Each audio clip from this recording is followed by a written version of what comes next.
جیلمی کے بابا اور مرزا جیلمی کے شیخ الاسلام مولوی اسحاق فیصل آبادی، جن کو مرزا جیلمی شیخ الاسلام بھی کہتا ہے اور جن کو مرزا جیلمی نے وقت کا امام حسین بھی قرار دیا ہے، مرزا جیلمی کی خوب خبر لی ہے بابے اسحاق فیصل آبادی نے، اور یہ کہا کہ جو یہ کہتا ہے کہ امام مالک رحمۃ اللہ کو کوڑے لگے تھے اور کوڑے لگنے کی وجہ سے ان کے بازو ٹوٹ گئے اور وہ ہاتھ چھوڑ کے اس لیے نماز پڑھتے تھے، اس کو علم کی ہوا ہی نہیں لگی۔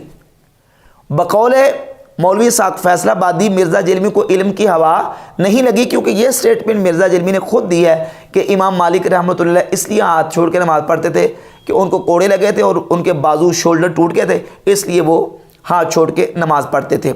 اور اس بات کی وضاحت بھی ضروری ہے۔ تو الحمدللہ یہ معاملہ بھی میں نے پچھلی دفعہ کلیئر کیا تھا، ہاتھ چھوڑ کر نماز پڑھنے والا۔ باقی امام مالک پہ جو جھوٹ باندھا گیا ہاتھ چھوڑ کر نماز پڑھنے والا، وہ ثابت کوئی نہیں، کیونکہ الموطا امام مالک میں انہوں نے پورا چیپٹر باندھا ہے کہ دایاں ہاتھ بائیں زیرہ پر رکھا جائے، دایاں ہاتھ بائیں زیرہ پر، جو میں نے پچھلی دفعہ رکھ کر بتایا بھی تھا۔ اور یہی حدیث امام بخاری نے بھی الموطا امام مالک میں سے امام مالک سے 2 واسطوں سے لی ہے۔ تو امام مالک پر یہ جھوٹا بہتان ہے کہ وہ ہاتھ چھوڑ کر نماز پڑھتے تھے۔ البتہ کچھ روایتوں میں ملتا ہے کہ جب اس وقت غلط فتوے مولویوں نے دیے اور ان کے خلاف وہ کھڑے ہوئے کہ جبری طلاق واقع نہیں ہوتی، اس ٹانس پہ جب وہ کھڑے ہوئے تو بنو عباس کے لوگوں نے ان کو اتنا مارا کہ ان کے شولڈر ٹوٹ گئے اور وہ اپنے ہاتھوں کو باندھ نہیں سکتے تھے، ایون اپنا آزار بند بھی نہیں باندھ سکتے تھے۔ تو اس کی وجہ سے کچھ لوگوں نے ان کو دیکھا کہ وہ ہاتھ چھوڑ کر نماز پڑھنے اور اس کو کاپی کیا۔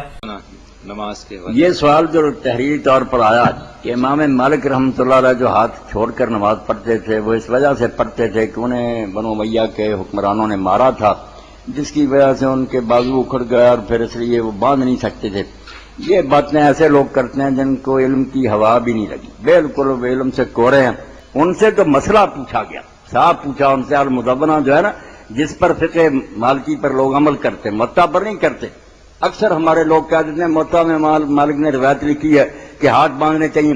موطا ہے روایتوں کی کتاب، جو ملی بیان کر دی کہ فلاں یہ کہتا، مگر فتوے کون سے ہیں امام مالک کے؟ وہ المدونہ۔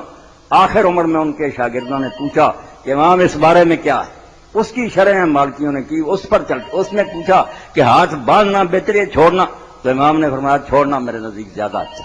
فتویٰ دیا انہوں نے، ہاتھ ٹوٹے ہوئے نہیں تھے۔ دروغ را حافظہ نہ باشد، جھوٹے آدمی کا حافظہ نہیں ہوتا، اور اتنے گرگٹ رنگ نہیں بدلتا جتنے مرزا جیلمی بیان بدلتا ہے۔